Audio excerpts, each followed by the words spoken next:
segura.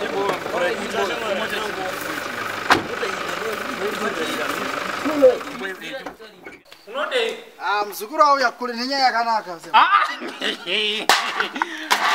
Segura. Mora somurungu umvire. Uchashibiswa neni? Kana mungawashibisa ere segura.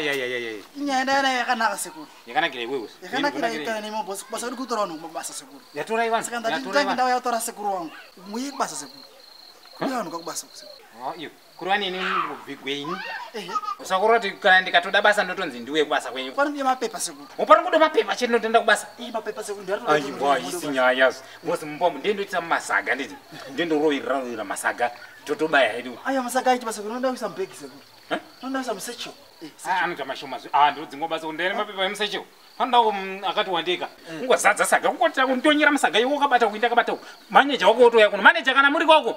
Manager wako totaura nobata uka. Ndota kutsikira mapepa kudai ndita kutsikira masaga. Totaenda nawo ese. Zoti kama ni news kachona kuti kwauya munani mapepa manje. Ngosvika kwangu njere kotonza abana nemapepa ite se. Saga ari tisekuru. Saga utauni kubasa kutsvaka nisagire. Ona kuitira undingunyatso unzibvopa basa pacho. Noiso musecho kuti munenge muri presentable sekuru. Nesaga kutsvaka basa. Secho wanenge amashoma. Muri hapi ni hapi sekuru mapepa acho mwana. Mapepa ndiye mapepa eshuga, mapepa eflower, mapepa cement, mapotato, Nzana mapepa ezvidzidzo aya. Mukanyora kuzimiseki makambuda mapepa mangani sekuru. Zvino ndakambodzidza kuzimiseki. Ndambogura kweni. Ora ndise mwana shukuru mune qualifications mangani sekuru. Qualification ndine 2. Ngashama qualification ndinawo. Mune 2. Ndine 2 qualification. Mune chine chiseko. Ndishitupa nebirth. Aiwa. Zvamudara ndishitupa nebirth. Ama particulars amukutaura. Andafungwa pangu ndo ma qualifications. Ama qualifications sekuru ndiye kuti uonekane sowana sabasa. Sekuru saka sekuru. Mune chitupa iba mune. Achitupa nacho. Ndine chamudara chitori mndeni bosi mudara wangu akasheka sata nditorese changu zane death ramu nebirth nechitupa.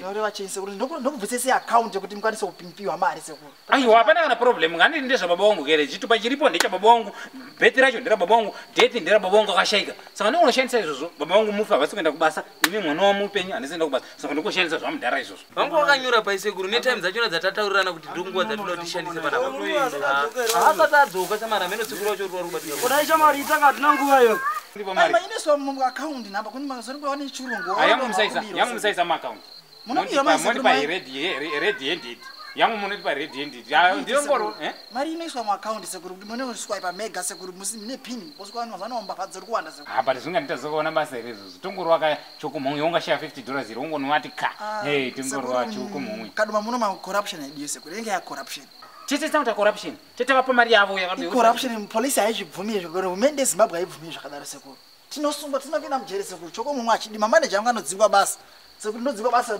muri inozorora mane sekuru tinosungwa basa nyama ndinenge siri corruption kai ndikandaita corruption kupa munhu mari kuti andipinze basa inganzi corruption iyo corruption sekuru ndosaka wanga kuti tiite zvakanaka kuti sekuru mune ma qualifications manga saka chimwenda ndinga pasina corruption iyo ungonondipinza vakaramba kundipa basa harisirawo vane basa ndiri mulungu mukaramba kundipa basa vanenge vaita corruption nayo futi amuna kama qualifications sekuru mumatara kuti mune ma particular wasaka urati kuti handiwani basa kana kuti hapana ma qualification pasina basa sekuru hapana wasaka urati iwo wangatouya panapa kuzotundudzira zvebank account iwe aiwa sekuru ndati muono basa sekuru akusi pakutuka basa rakuri basa ri wambona chikwangwani padheni pangu pakanzi parutsa aiwa sekuru muri ama yangu ani sekuru andikubvunza kuti padheni pangu kuri kuti wambosvika panapo kuona pakanzi ndirutsaka basa iri ndangotosini sekuru wangu asina chanda ndakambokufonera aiwa sekuru saka ndakambokufunza aiwa sorry sekuru aiwa do you a living legend itazo upenyu hwako shamani don't accommodation myself uri unoya pana kuita rwenzi ndikubatsirewo sekuru batsirani wakamboona ndifunyoresa pa sekuru wangu sekuru sekuru wangu wakamboona pa newspaper eni kapa TV pa news asana napokonesa ndambatsira nzadzi dzako